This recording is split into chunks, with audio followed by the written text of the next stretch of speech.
escribirnos, cualquier varón que nos esté viendo, amigo o hermano, si tiene alguna problemática, si tiene alguna duda de esto que estamos hablando, para poderle asesorar y poderle ayudar, vamos aquí a tratarlo. Hermano pastor, bienvenido. Amén, hermano, gracias. Estamos a la distancia, pero si se lo quiere quitar para que puedan verlo en la cámara bien los hermanos. Bueno, ¿Verdad? Digo, estamos mejor, guardando los protocolos. Mejor, digo el otro. Listo. Bueno, ¿por qué quisimos tener al hermano Ramón aquí? Él es nuestro pastor, ustedes ya lo conocen porque lo han escuchado aquí en la iglesia, pero muchos de ellos no saben. ¿Cuántos años lleva pastoreando, hermano? 24. 24 años. Es un hombre que le sirve a Dios y con una trayectoria de 24 años. Entonces, bueno, basados en esto, vamos a comenzar con la palabra, hermanos. Algo muy importante que creo que estamos perdiendo, lo hemos comentado, es el señorío y es el sacerdocio dentro de nuestros hogares cristianos. Y el resultado es las familias problemáticas, las familias no funcionales que estamos teniendo hoy en día, porque están saliéndose del contexto del plan que diseñó Dios. Acuérdense que Él estableció el matrimonio y Él establece roles. ¿Usted qué piensa de cómo estamos en la iglesia, hermano? Ahora sí que quienes somos fieles, quienes somos creyentes y que se supone que estamos con Dios, ¿usted ha visto pérdida de valores dentro de los hogares cristianos en cuanto al señorío y el sacerdocio, o cómo ve esta situación? Pienso que nunca pudiéramos generalizar. Hay gente que de repente sus valores no son los mismos, pero así como hay gente que vive en medio de una sociedad casi perdida, hay gente que mantiene sus principios. Si nosotros no pensáramos así, quizás nos veríamos como el profeta Elías cuando pensó que él era el único. Entonces creo que sin generalizar sí hay una ausencia de valores cristianos, pero sin generalizar. Ok, vamos a darles una base bíblica. Yo he escuchado mucho sobre todo esto cuando hablamos de todas las corrientes que hay en el mundo y que desgraciadamente nos invaden en la iglesia, pero una de las principales corrientes que nos está afectando es la de la igualdad. Hay un texto bíblico, y de hecho se los voy a leer, en Gálatas 3:28, y dice la palabra: no hay judío ni griego, no hay esclavo ni libre, no hay hombre ni mujer, porque todos son uno en Cristo Jesús. Esta es una versión, pero este versículo, aquí es donde muchas personas se respaldan y se basan para pretender una igualdad, y basados en eso corromper algunos otros valores que también están en la palabra y que vamos a ver ahorita. ¿Usted qué podría decirnos, hermano, de este versículo y de las personas que se apoyan y quieren hacer una teología y una forma de vida basados en este versículo? Igualdad. Yo pienso que iguales somos todos. Funciones o roles ahí ya cambia, pero incluso pensemos en las leyes mexicanas, que son muy buenas, por cierto.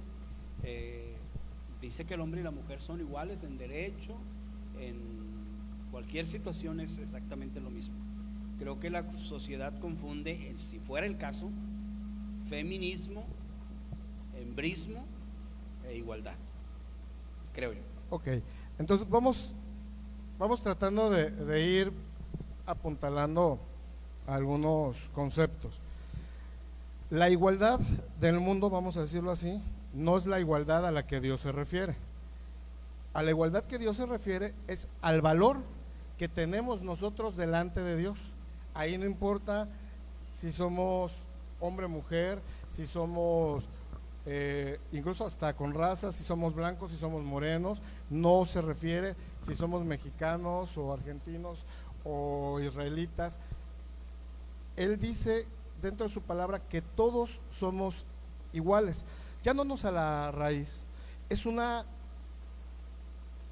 principio de Dios que el hombre gobierne la creación o señoree la creación. Génesis 1:26 dice: entonces dijo Dios, hagamos al hombre a nuestra imagen, conforme a nuestra semejanza, y señoree señoree en los peces del mar, en las aves de los cielos, en las bestias, en toda la tierra y en todo animal que se arrastra sobre la tierra. Entonces, es un mandato del Señor que nosotros señoreemos a la creación.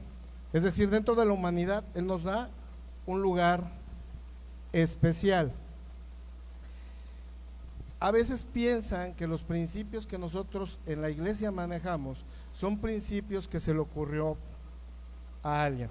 Estos versículos son para, sobre todo, que nuestros amigos que no conocen de la Biblia puedan saber que esto viene en la palabra, que estamos basados obviamente en los textos bíblicos, que no es una invención.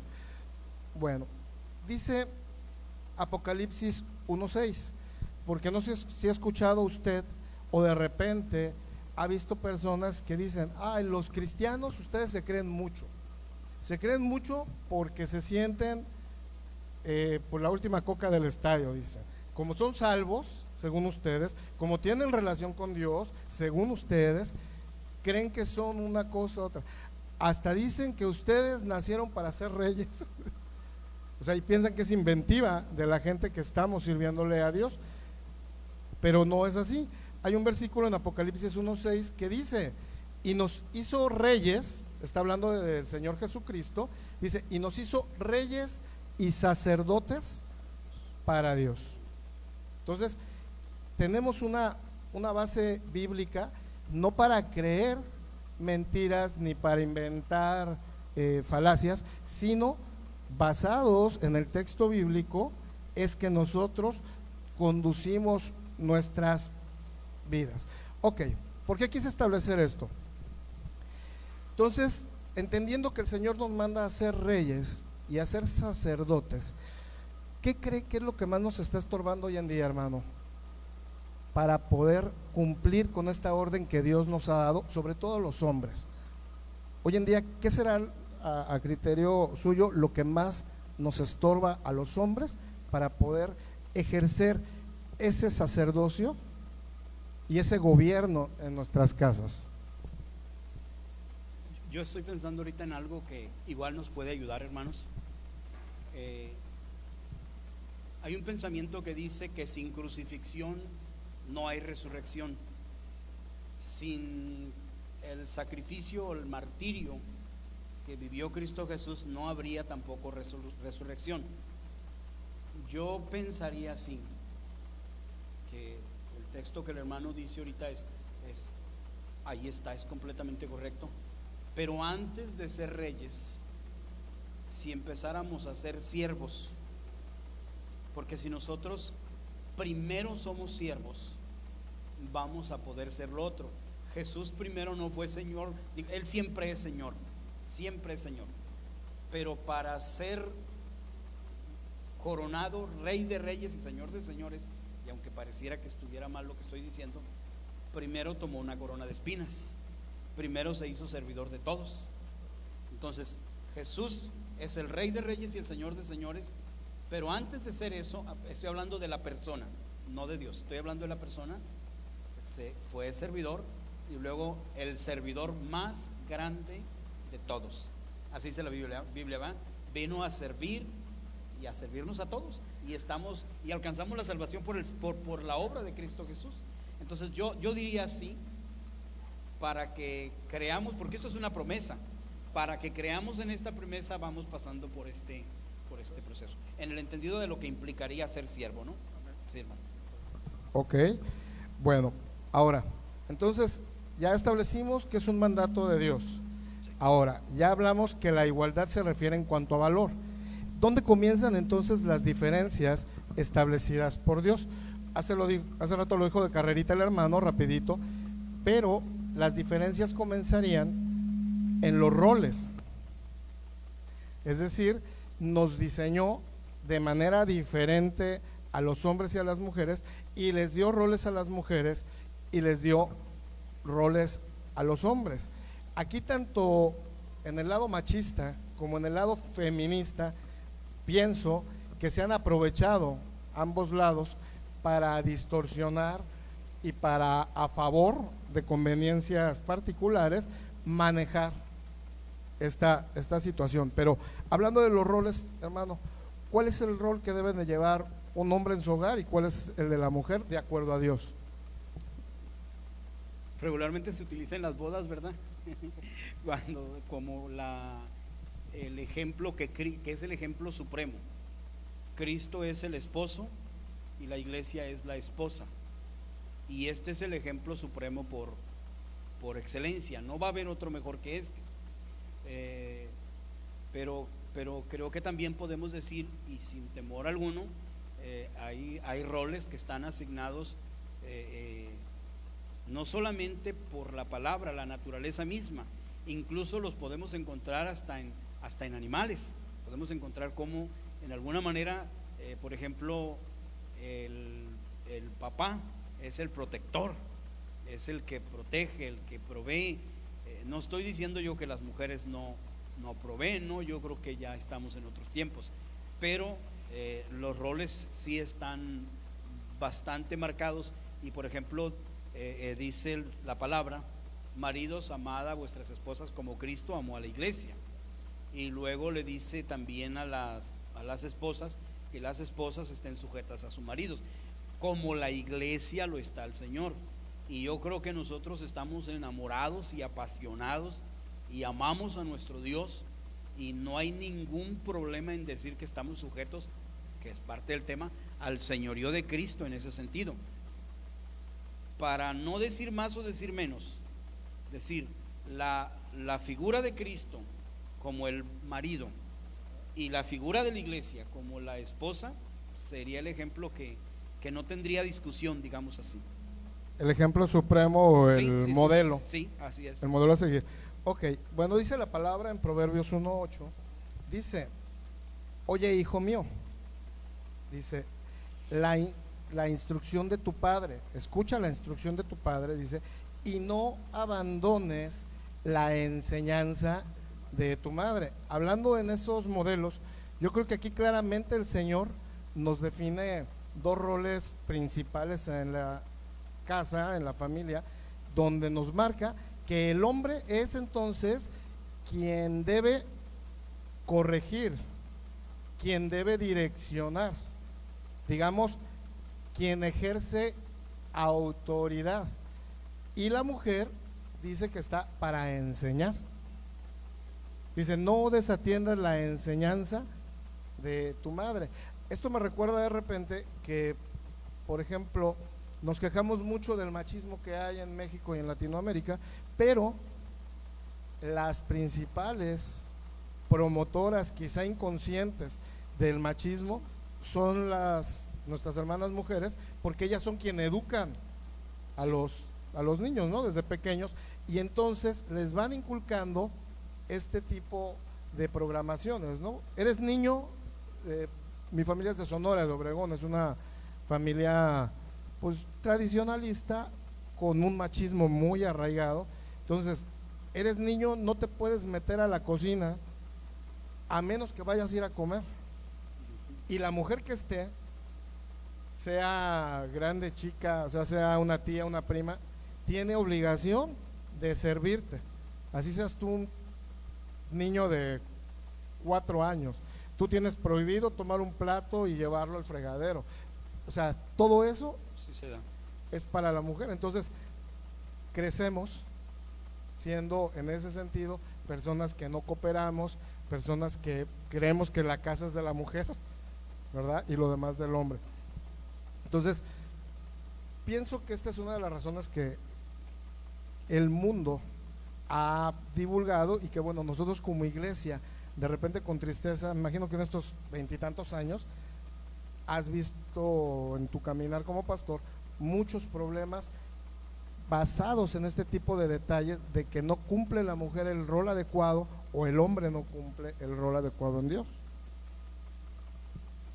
Sí, es que esto es un hecho que se da, y es un hecho que lo que dice el hermano Javier es una realidad, ¿no? Yo en alguna manera lo he dicho en algún momento, las principales promotoras del machismo tienen que ser las mujeres, pero también tendríamos que decir que hay una sociedad un poquito más avanzada en ese sentido. Por ejemplo, en mi caso, si yo me iba a bañar tenía que llevarme mi ropa, porque mi mamá no me la iba a llevar. Y entonces eso va formando un carácter diferente. Pero no podemos negar que esto que el hermano Javier acaba de decir ahorita sucede, no se dé. Ahora, aquí el factor clave, considero yo, sería la comunicación, ¿no? Porque si una familia, una pareja se aviene, es decir, esta parte yo la hago, esta parte tú la haces, yo creo que con sana plática es correcto, pero pues tiene que ser muy sano, ¿no? Y tiene que estar mucho Dios para que no se vayan por ahí los excesos, porque aquí es donde caeríamos en excesos. Entonces, siento yo que estamos en una época donde ya no se da tanto eso, y no voy a decir que sea más en los pueblos que en las ciudades, se da en las mismas partes, en los mismos, igual en la ciudad o en un pueblo, yo no menciono mucho la palabra rancho porque pues para mí rancho es una sola casa, ¿verdad? Pues los pueblos, y si nosotros entendemos eso, por ejemplo, las mamás, yo hace días decía aquí en la iglesia, me da mucho gusto ver chiquillos, haciendo memoria al expresidente Fox, ¿verdad? Chiquillos y chiquillas, qué bonito se ve ver los niños aquí en la iglesia. Bueno, pues las mamás tienen una enseñanza, lo que decía hermano, tienen una responsabilidad muy grande, porque hay un dicho por ahí que a mí se me hace de verdad muy bonito. Dice que cuando una reina cría, enseña a sus hijos a tratar a las princesas. Entonces se me hace un pensamiento muy bonito, porque cuando una mujer cría o enseña correctamente, el niño, el joven, el adolescente, el adulto, en su momento el esposo, dará el trato digno que debe de dar a su compañera. Sí, pues ahora sí que nosotros dicen, hoy en día en la sociología dicen que somos lo que podemos ser de acuerdo a nuestro entorno, de acuerdo a nuestra educación, a nuestra familia, al lugar de nacimiento, en fin. Entonces sí somos definitivo el producto de todas las personas que han estado en nuestra vida. No sé si han escuchado ese pensamiento del tren de la vida, que dicen que la vida es un tren, y en ese tren se van subiendo personas y bajando personas, pero todas las que cruzan en nuestra vida de algún modo nos impactan, ya sea para una forma positiva o para una forma negativa, pero todas tienen una influencia en nosotros. Hermano, mucho decimos, yo me incluyo, pero mucho decimos que en estos roles que el Señor diseñó es clara la responsabilidad que descansa Dios en el varón. Por ejemplo, decimos que un varón va a dar cuentas a Dios de la espiritualidad de su esposa y de su familia. Me di a la tarea de buscar un poquito en la Biblia, ahí si nos quieren ayudar en casa. Yo no encontré un versículo tácito donde diga el varón va a dar cuenta de la responsabilidad espiritual de la esposa. Un versículo como tal no lo hallé, y probablemente no lo hay, pero si alguien lo conoce, lo invitamos a que nos ayude en esta parte. Y traigo algunos versículos de esto, pero tú como pastor, en ese sentido, ¿cuál piensas tú que debe de ser la conducta del varón con respecto a esto, delante de su esposa, delante de sus hijos? O sea, ¿cuál debe ser la postura de él para poder ejercer ese sacerdocio al que fue llamado, considerando que la responsabilidad espiritual es suya? Sí. Primero yo quisiera decirles, hermanos, que qué bueno que estamos haciendo esto. De verdad qué bueno que estamos haciendo esto, porque quizás tenemos la idea de que la palabra de Dios fluye solamente desde, en este caso, el atril o púlpito de la iglesia, pero hay asuntos que suceden en la vida de la iglesia y que de repente tienen que ser tratados de otra forma. Yo respondería esto, y voy a volver a tomar el ejemplo supremo, el ejemplo de Cristo, pero ahora lo voy a hacer en la iglesia. La Biblia enseña que Cristo es el esposo y la iglesia es la esposa. Y la Biblia el Señor le dice a la iglesia que esté sujeta a su esposo. La iglesia se sujeta a su Señor gozosa. Estamos aquí porque no solamente porque celebramos a Dios y nos sentimos bien estar aquí. Estar aquí también implica una idea de sujeción al llamado que se ha hecho. También responde a esto. Bien, yo pienso donde de repente empezamos a tener problemas, ya entrando un poquito más en lo que el hermano Javier está proponiendo, que lo felicito de veras, vamos a ver lo siguiente. La iglesia dice vamos a hacer esto, y se supone que el pastor, primero vamos a decirlo, Dios dice que hagamos esto, y la iglesia lo debe de hacer obedeciendo la voz de su Señor. Ahora me mandaron no, ahí en mi Facebook, en el personal, estaba viendo yo cómo grabaron a Donald Trump en el culto al que él va entregando su ofrenda, y dice el comentario que está allí, dice: el hombre más poderoso del mundo entregándole su ofrenda a Dios. Por supuesto que hay mucha gente que se mete, una en contra y otra a favor. Algunos dicen no, pues esto es todo porque está en campaña y él quiere reelegirse. Pero el pensamiento que marca el que inicia esto se me hizo muy bueno.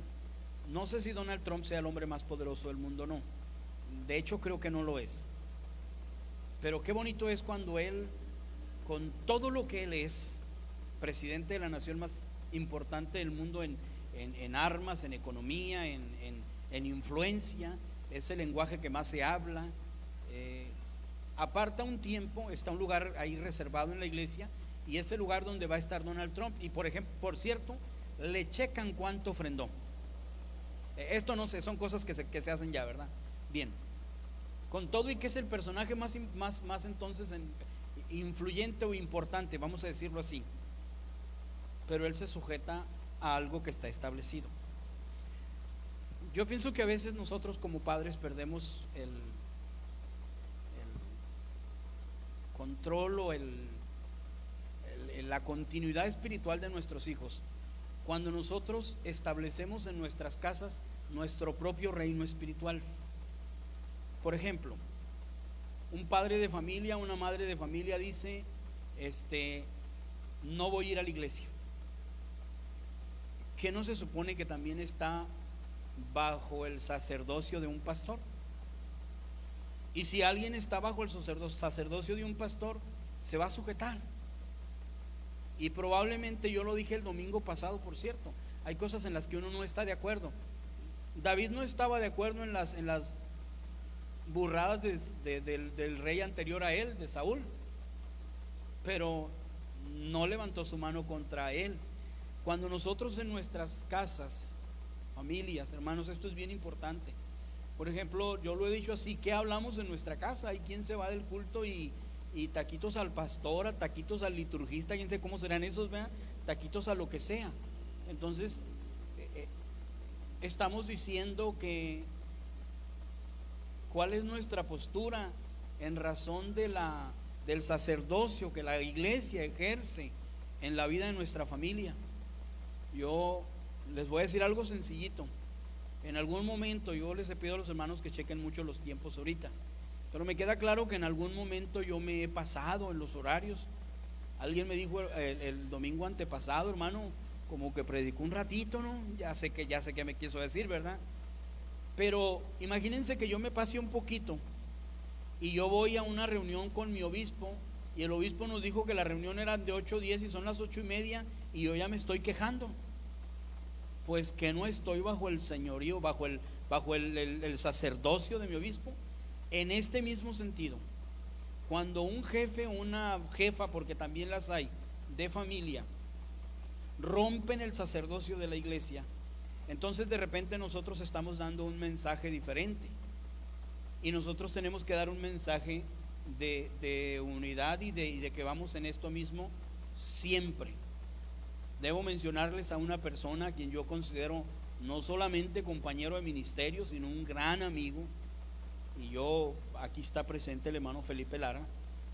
Él, por ejemplo, aun cuando sus hijos ya están casados, él sigue ejerciendo esa influencia en sus hijos.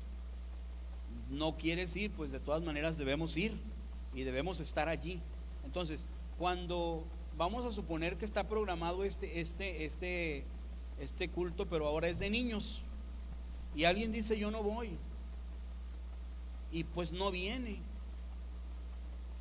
y argumentando el sacerdocio que ejerce en su casa, pero luego la pregunta es ¿y él no es miembro de un sacerdocio pastoral? Entonces, yo a veces puedo no estar de acuerdo, pero tengo que ser parte siempre. Por eso les dije, voy a ir al ejemplo supremo, y el ejemplo supremo en este caso es Cristo. La iglesia se sujeta a su Señor siempre. Amén, hermanos. La iglesia se sujeta a su Señor siempre. Entonces nosotros queremos tener un sentido de pertenencia bien y enseñarles bien a los nuestros cómo avanzamos aquí. Hermanos, que nos escuchen bendiciendo a nuestros pastores, que nos escuchen orando por nuestros pastores, que nos escuchen sujetándonos a nuestros pastores, porque hay una indicación. Dice, probablemente pues no sé ni a qué voy, pero yo voy a ir porque es parte del sacerdocio al que yo pertenezco, y esta cadenita no la debemos romper nunca. Nuestros obispos supervisores, nuestro hermano Rogelio está sujeto al sacerdocio del hermano Samuel Sánchez, el obispo presidente. Yo, pastor de la iglesia, estoy sujeto a un obispo quien es mi pastor, y si el obispo me dice, hermano, necesitamos que esté usted en esto, o lo necesitamos a usted y a su familia, tenemos que ir. Hermanos, ha habido reuniones, hemos ido a reuniones a Culiacán que nos salen como en 3,000 pesos de gastos, y alguien dirá, no, pues es que esto se puede, como dijo Judas, ¿verdad? Esto se lo puede dar a los pobres. Sí, pero también hay una cuestión de sujeción, y si tu pastor te está dando una indicación y usted y yo respondemos correctamente, yo creo que el mensaje que les dejamos a los nuestros es este sacerdocio tan bonito que inicia en Cristo Jesús. Y eso ahí, si nosotros no perdemos de vista nunca esto, no nos vamos a enfermar, porque el señorío del Señor sobre nuestras vidas está para siempre, para cuando me va mal, para cuando me va bien, para cuando lo entiendo, para cuando no lo entiendo, para cuando no sé qué hacer, pero lo único que podría hacer entonces es esperar en Él, y Él hará. Gracias, hermanos, hablé un poquito. Por el tiempo estoy diciendo, hermano. Ese es mi poco hablar. No. Por ser escaso de palabras. No hay problema, hermano. La idea de esto, a lo mejor todavía no se ha entendido de aquel lado, pero la idea es, como dice el pastor, que el evangelio, aunque es una cuestión universal y es para todos, probablemente tú y yo, que ya caminamos en el evangelio, podemos entender muchas cosas. Amén, sí. Pero los amigos que nos oyen, o hermanos recién bautizados, sí, pues Dios nos ama. Oh, wow, nos ama, sí. Y, o sea, ¿a mí para qué me sirve en el día a día? ¿A mí para qué me ayuda? Entonces, estamos tratando de que tenga un carácter esto más humano, que alguien lo pueda aplicar en sus casas. Yo les quiero dar más unas bases bíblicas hablando de esto, para quien dice que la Biblia no establece esta autoridad del hombre.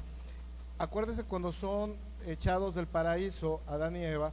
Voy a leer del capítulo 3 de Génesis, el versículo 16 y 17. Dice: a la mujer dijo: multiplicaré en gran manera los dolores en tus preñeces, con dolor darás a luz a tus hijos, y tu deseo será para tu marido. Esta versión, hago una pausa, hay versiones más nuevas donde dice: y desearás gobernar, controlar, mandar, influir a tu marido. Es decir, esa naturaleza que hay en la mujer por querer dominar al varón, sí está en la carne, pero no es una bendición, es una artimaña de Satanás, ¿no? Entonces dice, y aunque tú lo quieras gobernar, dice, él te señoreará o te gobernará, es decir, tu marido te va a gobernar, y lo establece desde cuando fueron lanzados del Génesis. Fíjese otra cosa, aquí mismo leyendo en la palabra, dice el versículo 17: y al hombre le dijo: por cuanto obedeciste a la voz de tu mujer. Fíjese nada más, no quiero hacer una teología ni vamos a predicar de esto, pero por cuanto obedeciste la voz de tu mujer. A mí se me viene a la cabeza inevitablemente todos los hermanos que estamos oyendo la voz de nuestras mujeres y hacemos lo que las mujeres nos dicen, aun cuando es contrario a la palabra de Dios. Es decir, como nosotros como varones caemos en un error de sacerdocio, de señorío. ¿Por qué? Porque obedecemos la voz de la mujer en lugar de obedecer la voz de Dios, y hacemos caso a esa, digamos, naturaleza caída que está en la mujer de querer controlar al marido. Hace poco que nos dieron la oportunidad de compartir, decía yo en una prédica: cada vez, amiga, hermana, que tú quieras controlar o dominar a tu marido o gobernarlo, ese instinto no es de Dios. Sí lo tienes, sí vive en ti, pero no viene de Dios. Entonces aquí vemos desde el Génesis cómo el Señor va marcando estos roles y cómo va definiendo esta autoridad. Hermano, delante de Dios, ¿tú crees que alguien puede llegar a decirle al Señor: intenté gobernar mi casa, intenté ser el sacerdote de mi familia? Es decir, quise transmitirle a mi esposa tus principios, quise transmitirle a tus hijos los principios que tú nos has dado, pero al final no lo logré. O sea, lo intenté, me quedé en el intento. ¿Será esto, tendrá un espacio dentro de Dios? O sea, llegar uno: Señor, lo intenté, pero no pude. O sea, ¿tendremos disculpa delante de Dios el día que nos presentemos en el juicio delante de Él y nos diga: te di una esposa, te di una familia, te di hijos, ¿qué pasó con ellos? Yo creo que somos responsables de lo que hacemos y de lo que decimos. Eso es una realidad. Y también creo que hay cuestiones que no están en nuestro alcance todas. Hace muchos años, la hermana María Sánchez, María Ispuro, me dijo a mí algo que me hizo reflexionar un tiempo. Me dijo: no, hermano, nosotros no intentamos que nuestros hijos fueran creyentes bien, pero no todo lo que les compartimos se quedó en ellos. Y yo me quedé pensando en ello porque sentí que me lo dijo muy, digamos la palabra, limpiamente. Vamos a un caso bíblico, y es un caso que nos va a ayudar. El caso de el hijo pródigo. Dice la Biblia que el papá, cuando el hijo le dijo todo lo que le dijo, y no es trabalenguas, dice que el papá no le respondió absolutamente nada, porque ese papá ya le había dicho lo que tenía que haberle dicho, no solamente con la palabra. Es que yo aquí es donde creo que nosotros nos equivocamos. Creo que una cosa es lo que decimos y otra cosa es lo que hacemos. Y cuando lo que yo digo es diferente a lo que yo hago, entonces es donde vienen los problemas. Pero cuando yo digo: sirvo a Dios, voy a la iglesia, pues mis hijos tienen que verme haciendo eso. Pero si yo digo: sirvo a Dios, y hermanos, discúlpenme, en Mazatlán casi no llueve, pero ya se vino una lloviznita y digo: ya no voy, pues mis hijos están viendo eso. Mis hijos han visto que yo bajo a los cultos cuando me salen las lágrimas del dolor de cabeza, que bendito sea Dios, ya casi no me dan.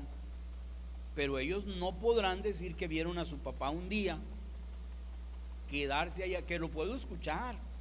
Pero es decir, yo creo que cuando nosotros hacemos lo que tenemos que hacer, no importa si el resultado ahí es adverso, porque la Biblia dice: el alma del padre es mía, el alma del hijo es mía, el alma que pecare, esa morirá. Y yo creo que hay padres en la iglesia, hombres y mujeres, que dan absolutamente todo, pero que de repente hay hijos, hermanos, que pues ya ni la muelen, por no decir otra palabra, pero los padres hicieron ese esfuerzo. También está el otro caso. papás que de verdad, hermanos, tuvieron una conducta, que Dios los ayude, pero pues sus hijos están avanzando. Creo yo que si nosotros hacemos, aquí me refiero a los adultos, y yo vuelvo a decir, ahorita me está escribiendo aquí un muchacho de la iglesia que es papá joven, ahí me puso a varones. Yo digo, en estos casos, cuando desde la pequeñez se enseña lo correcto, hermano, vamos a llegar con Dios. Perdónenme, yo no sé qué va a suceder allá, pero yo creo que no vamos a ocupar decir nada, haciendo lo que teníamos que hacer. Perdonen que rapidito, ¿no? Porque sé que ya salimos del tiempo. Ajá, ok. Estamos en una pandemia. Les tengo una mala noticia: el municipio de Choix se cierra esta semana. Se cierran iglesias, se cierran bares. Bueno, ahí no andamos nosotros, ¿verdad? Boliches y quién sabe cuánto más. Bendito Dios, Mazatlán no. Hermanos, yo no quiero ser ni alarmista ni nada de eso, pero acabamos de vivir, ¿cuánto fue? ¿5 meses? 4 meses, póngale. Abril completo, mayo completo, junio completo. No, pues 3 meses así de que nos prohibieron bien prohibiditos. ¿Y dónde quedaron los hermanos? ¿Y dónde quedó la fe? A mí me gusta esto, les voy a explicar por qué, hermanos. Y de verdad no es adulo a que lo tengo aquí enfrente, no. Incluso hoy yo lo ponía en los mensajes que les envié. Este día usted se puede sentar en la barda si quiere, no contagiarse, no pasa nada. Pero ¿qué nos ven hacer nuestros hijos? ¿Qué mensajes les damos? Y hermanos, alguien dirá, hermano, pues es que esto es un riesgo. Por supuesto que es un riesgo. Cuando vas a comprar las tortillas es un riesgo. Cuando vas a comprar los frijoles es un riesgo. Cuando vas a trabajar es un riesgo. Cuando tomas el camión y es un riesgo. Por supuesto que es un riesgo. Pero este es un riesgo que le estamos diciendo a los nuestros: en esto creo y sobre esto me monto, sobre esto me subo. Yo, hermanos, estoy impresionado en ese sentido, porque es como si yo considero aquí, no, en esto, hay quienes confunden ministerio con relación con Dios, y hay quien podrá tener el ministerio más hermoso y más poderoso del mundo. Es más, juega las canicas con los ángeles, pero no tiene una relación correcta con Dios. Y alguien me puede decir, hermano, ¿cómo puede ser eso? La Biblia no permitiría eso. Vean la historia de Sansón, lo dije el domingo. Hoy en la noche andaba de Cusco con una mujer y mañana andaba libertando al pueblo y Dios lo usaba. Pero cuando yo tengo una relación correcta con Dios, entonces yo voy a conducir mi casa en ese sacerdocio que nos está mostrando o empujando el hermano Javier aquí. Parte de la casa, pero parte de esos principios, que no es la palabra dicha, sino la palabra caminada. No sé si sería correcto decirlo, hermano, actuada. Sí, por lo que hemos dicho, ¿no? La palabra convence, pero el ejemplo arrastra. Si no hay congruencia entre lo que hacemos y decimos, lo hemos comentado, y bueno, sí. Yo siempre he pensado, sobre todo con los hijos adolescentes, los hijos que se alejan de la iglesia, adolescentes, la grande mayoría, cuando hemos tenido oportunidad de platicar con ellos, nos damos cuenta que se alejan de la iglesia porque, en términos, sin generalizar, pero en términos más o menos, le dicen al papá: no, discúlpame, pero yo no voy a ir a la iglesia a ser un hipócrita como tú, que allá adoras y alabas y acá eres otra cosa. Entonces, como los muchachos están en una edad, acuérdese, cuando era usted joven, hay un idealismo, somos puros, queremos perseguir cosas a veces inalcanzables, sí, rescatar valores y todo esto. Entonces nos confrontamos con la realidad y vemos que nuestros padres pues no están siendo pues ahora sí que, como decían, cabales, que dicen una cosa y hacen otra. Esto hace a los muchachos que sí, se empiezan a alejar de la iglesia, ¿no? Sí, yo tenía una idea así, rapiditito, hermanos. Por ejemplo, los que somos papás de niños preadolescentes y hasta jóvenes, y de repente nos dicen: no quiero ir a la iglesia, y nosotros decimos: ah, bueno, no quieres ir, está bien, Pero ¿qué pasa cuando nos dicen no quiero ir a la escuela? Y nosotros, ¿qué actitud tomamos ahí? Decimos, no señor, ¿cómo que no? Va a la escuela porque va. Y si no te alcanzó a desayunar, la mamá embarra una tortilla con frijoles, aunque sea, y llévaselos porque le va a dar hambre. ¿No debería ser nuestra misma postura en las cosas de Dios? Decir, a ver, mi hijo no quiere ir a la iglesia. Sí, pero es que mi hijo un día va a tener definidos sus criterios, pero ahorita yo se los estoy ayudando a formar. Entonces, ejerciendo, hermano Javier, ese sacerdocio, ese ahorita no, bueno, pero en cuando sí. Ahora, ¿de qué manera correcta, hermanos? Y yo jamás permitiría que a una mujer, un hombre, la violente en ningún sentido. Pero de repente la mujer se quiere quedar y el hombre se viene, o al revés, pues son una sola carne y debe hacerse para que los dos estén. Claro, si hay enfermedad, hermano, ni venga a traernos conflictos aquí, ¿verdad? No, quédese en su casa. Pero si es posible, no voy a ir. Oye, pero ¿por qué no? Cuando los papás dicen, miren, hay papás que les exigen escuela, pero no piden las cosas de Dios. Y luego dicen que son espirituales, hermanos. Yo me echo una marometa para atrás como Condorito, los viejos lo entenderán. Porque digo, ¿dónde está lo espiritual? El valor más fuerte es para lo eterno. Podrá ser ingeniero y último hora ni chamba tenga, pero a la muerte se va a enfrentar un día. Que se enfrente con Cristo en su corazón y con valores eternos, los valores del reino de Dios. Y si los sembramos desde niños, pues se nos pueden escapar, claro que sí. Ya lo decíamos ahorita, hermano, pero está definida cuál es la postura. Yo le pague, hermano. Sí, así es. Bueno, pues ya terminando, Quítenme vamos el aterrizando sonido, porque estamos con el tiempo. ya bien pasados. Bíblicamente nada más se lo voy a poner en la mesa. Está Génesis 18:19 y fíjese muy bien cómo dice la palabra: porque yo lo he escogido para que mande a sus hijos y a su casa después de él, que guarden el camino del Señor, haciendo justicia y juicio, para que el Señor cumpla en Abraham todo lo que él ha dicho acerca de él, o sea, acerca de Dios. Hermanos, si nos damos cuenta aquí en la palabra, no le está dando opción. Si a ti te puso por cabeza de tu casa, como sacerdote, como hombre, y ojo, hay hermanas que son cabeza de su casa, sí, las hay. Y que tienen también esa responsabilidad y ese papel sacerdotal. Entonces, si el Señor te escogió para que seas cabeza, te escogió para que seas sacerdote y no tienes opción, te escogió para que enseñes. Es decir, no nos está diciendo si tu hijo quiere, si la esposa quiere, si el muchacho, perdona, como un polvo, no te da opción, te dice para que les enseñes. Para eso fuiste elegido.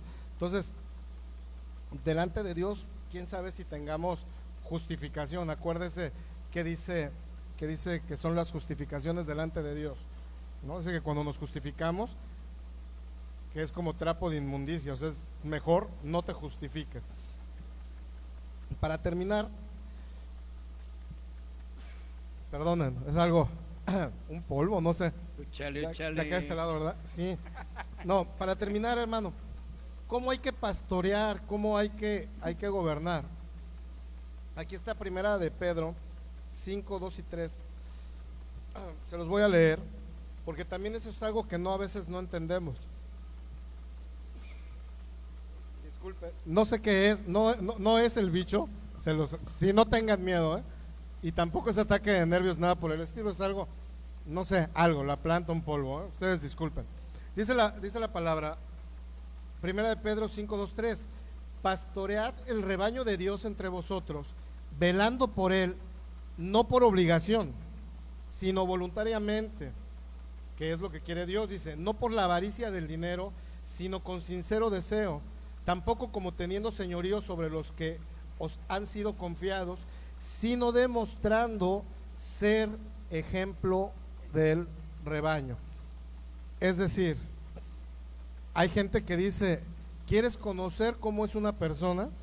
No importa la edad que tenga, no importa su sexo, es más, no importa ni su condición social, dale autoridad y te vas a dar cuenta en realidad quién es. Dale tantita autoridad a alguien y te vas a dar cuenta qué es lo que hay atrás de esa persona. Y alguien decía por ahí, dice, sí, yo soy un naco, a mí me dan autoridad y soy el peor patán del mundo. Dale autoridad a alguien y te vas a dar cuenta, porque malentendemos o a veces hemos creído que la autoridad casi te coloca, perdón lo que voy a decir, pero como un nivel de Dios, donde eres soberano, donde eres intocable y donde se hace lo que tú digas por tus pistolas. Y eso no es la autoridad, o no la autoridad de Dios. ¿Qué dice la autoridad de Dios? Tú eres la autoridad, entonces el primero que está obligado eres tú, con tu ejemplo. Hay muchas cosas más, hermano, el tiempo no nos da. Amén. Pero no sé si quieras terminar con algo, hermano, con respecto a este punto del ejemplo. No, hermanos, solo eso. A mí nunca me impresiona o nunca me he dejado impresionar por el ministerio de alguien, y me ha tocado tratar con personas con ministerios muy importantes. Creo que lo que más me impacta de una persona es cómo se conduce en sus asuntos familiares, en sus asuntos de la gente cercana, porque la gente que vive cercano a uno es la gente que sabe verdaderamente cómo es la persona. Y creo que nosotros a veces, tomando en cuenta una frase que dijo el hermano Javier, de repente los cristianos se creen más que los demás. Tenemos un privilegio muy importante de parte de Dios. Si Cristo viene hoy en la noche, nosotros nos vamos con Él, pero eso es para servir a los demás. Y si nosotros le servimos con el ejemplo y somos no tanto un discurso hablado, sino un ejemplo vivido, creo que nosotros vamos a ejercer un buen sacerdocio de nuestra iglesia sobre nuestra comunidad. Dios les pague, hermanos. No, amén. Dios los bendiga, hermanos. Si tienen alguna duda, algún comentario, mándenoslo, y si vamos a tratar estos temas, los vamos a tocar la próxima ocasión. Hermanos que están aquí también, si hay alguna cuestión que quieran preguntar, háganosla saber y con todo gusto la aclaramos el siguiente miércoles, que vamos a hacer algo parecido para darle continuidad, pues sobre todo esto, que sea un foro abierto con la idea de ayudar a los que tienen menos conocimiento de Dios y que no tienen ni siquiera relación con ellos. Dios les pague, hermanos, Dios les bendiga. Vamos a orar, denle la gloria y la honra a Dios que nos permite hacer esto, porque aunque usted no crea y a lo mejor no lo entendamos aquí, yo estoy seguro que esto es de bendición para muchas personas que están en las redes. Dios les pague, hermanos, Dios les pague.